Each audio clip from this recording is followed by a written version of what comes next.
Hi folks, thank you so much for joining me today. My name is Greg and this is all Aboot candles. I'm your self-proclaimed Canadian candle connoisseur, and today I have a review for you from Bath & Body Works. This is the new Coastal Cottage. I believe that this was a brand new candle this year. If I'm wrong, let me know in the comments below. I highly suspect that this is probably a repackage of something somewhere. Either that or it just smells so familiar and generic that I think it's probably a repackage from somewhere. I don't have a big problem with this wraparound label and the design. It's not really my style, but it's quite nice. It looked lovely when it was burning. White lid on there. We had thick ropey wicks. I burned it all the way down to the little wick nickels. Okay, so the scent notes on this are garden sage, oak moss, and beach breeze. And so on paper, I thought I was really going to like this candle. The scent notes I feel like the scent notes kind of tricked me into buying this one. Because you know when you're smelling things in the store and you're like, you have a hard time sometimes telling exactly what a candle smells like when you are in the midst of smelling all kinds of candles. And I bought this one when sort of a new wave of candles kind of came out and I really just wanted to get something. I got this and I got the cafe latte one.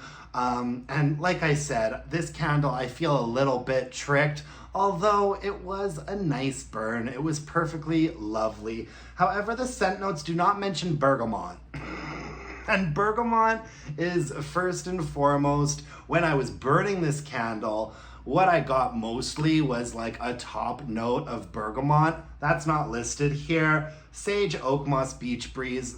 To me, this was, when I burned it, it did smell a little bit different than I thought it smelled on cold. On cold, it does smell like it's going to be a little bit more deeper and interesting and funky. But then when I was burning it, it was just really a top note of bergamot. And I said to myself, oh, this just smells like bergamot. And after I blew it out and it, cooled down, I looked at the scent notes and there was no bergamot on there.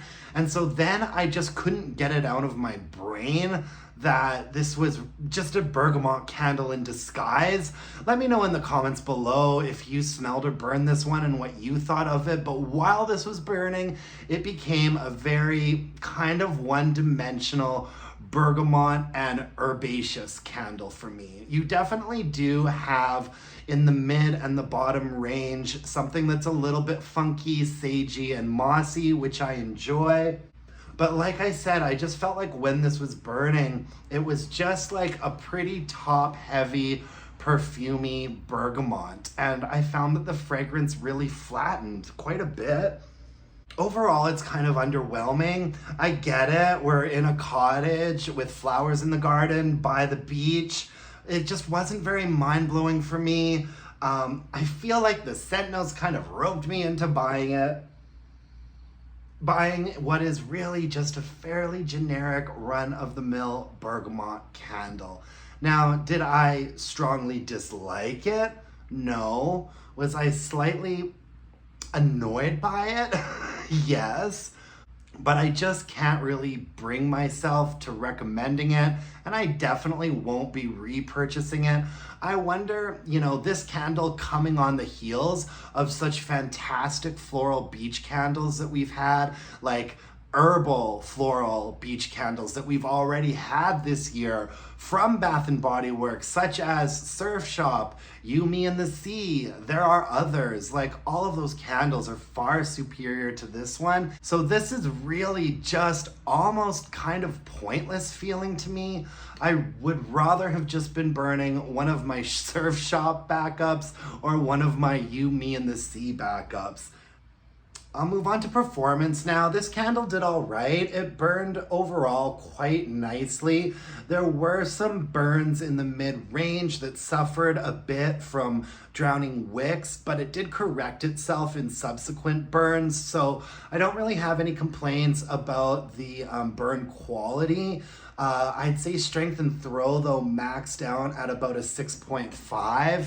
This just became sort of a herbal bergamot bathroom candle for me. In a bathroom, smaller space, 6.5. In a more open space, I felt like it was really getting lost. Maybe a 6, probably a 5.5 in a more open area. Just not a great presence to this candle. And on top of that, just not a very remarkable or distinctive fragrance. And so overall, I feel like it's just a little bit forgettable. Towards the end, the wax did get a little bit murky. Once the whole thing had liquefied and I could see the wick nickels, it started to get quite dark and murky, and so I called it a day. And I'm calling it a day for Coastal Cottage overall. I don't think we'll ever see this one back. I think that this is a one and done. I'm not seeing a lot of people hauling it or reviewing it or anything like that. So it came in and out with a bit of a whimper, this candle did. But, you know, it was kind of lovely. It was kind of nice, just not memorable. Gosh, you guys, the heat is really getting to me in this city. Oof, I think it's like 34, 35 degrees Celsius today. And on top of that, we've got all of this smoke coming in from the wildfires in Jasper, which is actually a really serious situation. Last time I checked the news, buildings and houses were starting to burn. The entire town has been evacuated. And so I'm thinking of all those people affected by that. And right now outside, it just kind of feels like the apocalypse. 30 plus degrees, smoky, dark skies. I'm hoping that everything sorts itself out real soon here, because what a bummer of a summer for all those poor people up in Jasper. Anyways, that's all I have for you today. If you could hit me up with a like, comment, subscription, that would really mean the world. And until next time, my dear candle-loving friends, let's burn some candles and bitch about it. Thanks, folks. Bye now.